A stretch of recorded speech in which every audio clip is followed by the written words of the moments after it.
Assalamualaikum murid-murid semua. Cikgu harap murid-murid semua berada dalam keadaan sihat sentiasa dan dijauhkan dari wabak COVID-19. Okey, pada video pembelajaran kali ini, kita akan belajar mengenai tokoh yang berjuang ke arah kemerdekaan negara 1957. Cikgu harap murid-murid semua sudah bersedia untuk belajar. Objektif PDP pada video kali ini ialah cikgu harap pada akhir pengajaran dan pembelajaran, murid-murid dapat menyatakan sekurang-kurangnya 10 daripada 12 orang tokoh yang berjuang ke arah kemerdekaan negara. Jadi, sila beri tumpuannya murid-murid.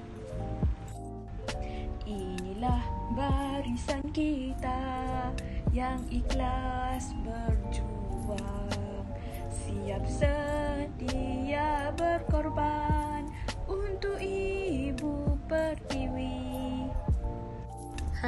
Mesti murid-murid semua pernah dengar kan lagu itu? Lagu tersebut mengisahkan tentang para askar negara kita yang tidak gentar untuk berkorban bagi memastikan keamanan dan kemerdekaan negara dapat dicapai. Tapi, tahukah murid-murid semua, bagi mencapai kemerdekaan negara 1957, bukan para askar sahaja yang terlibat. Malah, para pemimpin ketika itu juga turut berjasa dan menyumbang tenaga serta buah fikiran mereka bagi memastikan negara kita dapat mencapai kemerdekaan. Siapakah pemimpin-pemimpin tersebut? Mari kita dengar penerangan seterusnya. Tokoh yang pertama ialah Dato' On bin Jaafar. Beliau merupakan pengerusi Kongres Melayu pada tahun 1946. Beliau juga merupakan yang dipertua pertama bagi Parti United Malays National Organisation atau nama ringkasnya UMNO. Beliaulah yang mengasaskan parti ini dan parti ini masih kekal sehingga hari ini.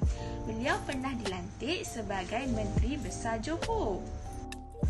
Semasa British bercadang untuk menubuhkan Malayan Union, beliau inilah yang menggerakkan orang Melayu supaya bersatu padu untuk menentang rancangan British ini. Jadi, tahukah murid-murid, beliau inilah merupakan individu pertama yang dicadangkan untuk menjawat jawatan Perdana Menteri apabila Tanah Melayu merdeka. Tetapi, akibat beberapa konflik yang berlaku, jawatan tersebut telah disandang oleh Tengku Abdul Rahman.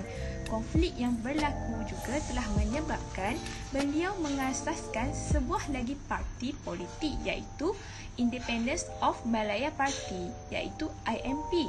Namun, parti ini kurang mendapat sambutan. Tokoh yang kedua ialah Dr. Burhanuddin Al-Hilmi. Beliau merupakan yang dipertua kedua Parti Kebangsaan Melayu Melaya ataupun PKMM pada tahun 1945. Beliau juga pernah memimpin Parti Islam Semalaya iaitu PAS pada tahun 1956. Beliau juga telah memperjuangkan konsep Melayu Raya. Konsep Melayu Raya merupakan satu idea untuk menyatukan Indonesia, Malaysia dan Brunei di bawah satu rumpun. Jadi, beliau dan ramai lagi ahli ataupun tokoh politik yang lain telah menyokong idea ini. Selain itu, beliau juga telah memimpin Kesatuan Rakyat Indonesia Semenanjung KRIS. Seterusnya, mari cikgu kenalkan murid-murid dengan Ahmad Bostaman pula. Nama sebenar beliau ialah Abdullah Thani bin Raja Kecil. Beliau merupakan Ketua Angkatan Pemuda Insaf API pada tahun 1946.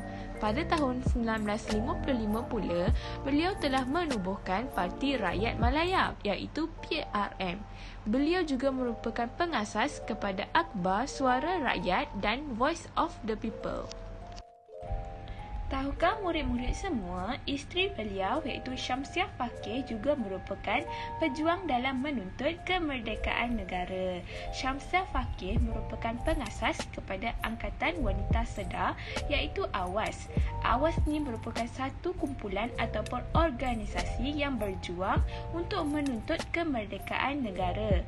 Walau bagaimanapun, organisasi ini telah diharamkan oleh pihak kerajaan pada tahun 1948. Tokoh yang seterusnya ialah Tunku Abdul Rahman, putra Al-Haj Ibni Almarhum Sultan Abdul Hamid Halim Shah. Beliau merupakan yang dipertua kedua UMNO selepas Dato' Onn Jaafar. Beliau merupakan pengasas Parti Perikatan pada tahun 1952.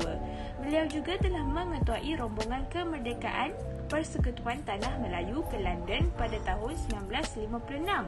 Justru beliau telah dilantik sebagai Perdana Menteri Persekutuan Tanah Melayu yang pertama. Tahukah murid-murid semua, Tunku Abdul Rahman putra Al-Haj merupakan anaknya kepada Sultan Abdul Hamid Halim Shah iaitu Sultan Negeri Kedah. Semasa beliau menjawat jawatan sebagai Perdana Menteri Persekutuan Tanah Melayu yang pertama, beliau telah digelar sebagai Bapa Kemerdekaan. Tokoh yang seterusnya ialah Abu Bakar Al-Baqi. Beliau telah menubuhkan Ma'had Al-Ihya Asy-Syarif pada tahun 1934. Beliau juga telah menganjurkan persidangan Majlis Agama Tertinggi Semalaya iaitu MATA pada tahun 1948 dan telah mengetuai Hizbul Muslimin pada tahun tersebut. Tokoh yang seterusnya ialah Ishaq Haji Muhammad. Beliau telah meletakkan jawatan sebagai pegawai magistrik kelas 3 untuk bergiat aktif dalam bidang politik.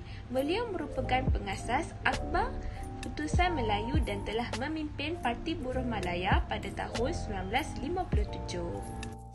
Tahukah murid-murid semua, Ishaq Haji Muhammad ini juga dikenali sebagai Pak Sako. Beliau banyak berjuang melalui penulisan. Contoh novel beliau yang terkenal ialah Putera Gunung Tahan. Novel ini telah menyindir dan menentang pegawai British yang menduduki dan mentadbir negara ini. Seterusnya, mari kita lihat pula tokoh Tun Abdul Razak bin Datuk Husin. Beliau merupakan salah satu ahli yang menyertai rombongan kemerdekaan Persekutuan Tanah Melayu ke London. Beliau menjawat jawatan sebagai Menteri Pendidikan dan telah memperkenalkan Penyata Razak pada tahun 1956. Beliau juga merupakan Timbalan Perdana Menteri Persekutuan Tanah Melayu yang pertama pada tahun 1957. Beliau telah berusaha untuk menjadikan bahasa Melayu sebagai bahasa pengantar. Tahukah murid-murid semua, beliau juga telah dilantik sebagai Perdana Menteri kedua dan digelar sebagai Bapa Pembangunan Malaysia. Seterusnya, kita lihat pula tokoh Tun Tan Cheng Lock. Beliau merupakan Presiden All Malayan Council of Joint Action AMCGA pada tahun 1945. Pada tahun 1949 pula, beliau telah dilantik sebagai Presiden MCA yang pertama. Di bawah kepimpinan beliau telah membawa MCA bergabung dengan UMNO dalam penubuhan Parti Perikatan. Beliau juga memainkan peranan yang sangat besar dalam memupuk perasaan taat setia masyarakat Cina kepada negara. Tahukah murid-murid, Parti Perikatan itu merupakan gabungan parti UMNO, MCA dan juga MIC, iaitu mewakili 3 kaum di Persekutuan Tanah Melayu ketika itu, iaitu kaum Melayu, Cina dan India. Seterusnya, mari cikgu kenalkan murid-murid dengan Tun Dr. Ismail bin Dato' Abdul Rahman. Beliau merupakan timbalan yang dipertua UMNO pada tahun 1951. Beliau juga merupakan wakil UMNO untuk berunding dengan MCA bagi membentuk Parti Perikatan pada tahun 1951 hingga tahun 1952. Seterusnya, kita lihat pula tokoh yang diberi nama Dato' Abdul Wahab bin Tuh Muda Abdul Aziz. Semasa British memperkenalkan Malayan Union, beliau juga turut menentang penubuhan dan idea tersebut. Beliau dilantik sebagai Setiausaha UMNO yang pertama pada tahun 1946. Beliau juga telah mewakili Raja-Raja Melayu dalam rombongan kemerdekaan Persekutuan Tanah Melayu ke London pada tahun 1956. Kemudian beliau telah dilantik sebagai Menteri Besar Perak yang pertama. Seterusnya, mari kita lihat pula tokoh yang diberi nama Tun Witi Sambatan. Beliau merupakan Presiden Malayan Indian Congress iaitu MIC yang kelima pada tahun 1955. Beliau juga telah menyertai rombongan kemerdekaan ke London pada tahun 1957. Selepas itu, beliau telah dilantik sebagai Menteri Kesihatan Persekutuan Tanah Melayu yang pertama. Mari kita berkenalan dengan tokoh yang terakhir iaitu Tun H.S. Lee. Beliau mengertai MCA Selangor pada tahun 1949. Beliau merupakan pemimpin penggerak kerjasama antara UMNO dengan MCA.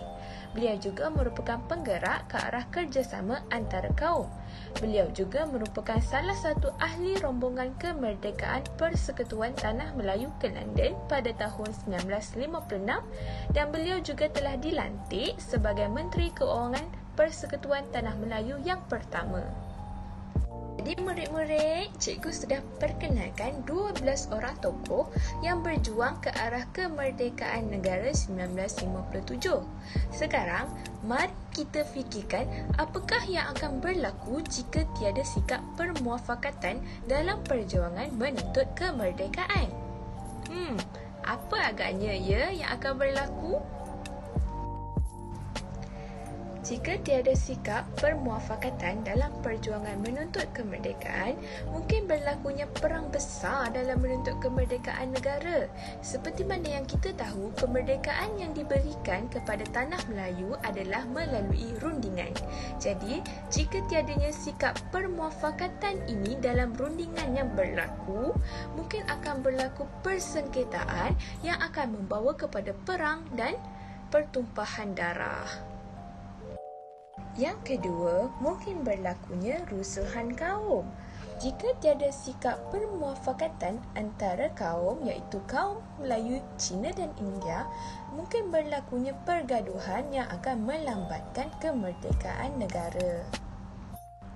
Tambahan pula, jika tiada sikap permuafakatan dalam perjuangan menuntut kemerdekaan, berkemungkinan besar kemerdekaan negara lambat diberikan oleh pihak British. Hal ini kerana British mungkin beranggapan bahawa Tanah Melayu belum bersedia untuk menjalankan sistem pentadbirannya sendiri. Baiklah murid-murid, kita sudah sampai pada bahagian rumusan. Di sini, cikgu ada sediakan satu rumusan untuk murid-murid semua. Selain askar dan pejuang tempatan, para pemimpin juga memainkan peranan yang sangat besar dalam membawa kemerdekaan kepada Tanah Melayu. Justru sebagai seorang rakyat Malaysia yang telah merdeka, kita mestilah berbangga dan menghargai jasa pengorbanan mereka semua. Sekian saja video pembelajaran pada kali ini. Jumpa lagi pada video pembelajaran pada masa akan datang. Bye!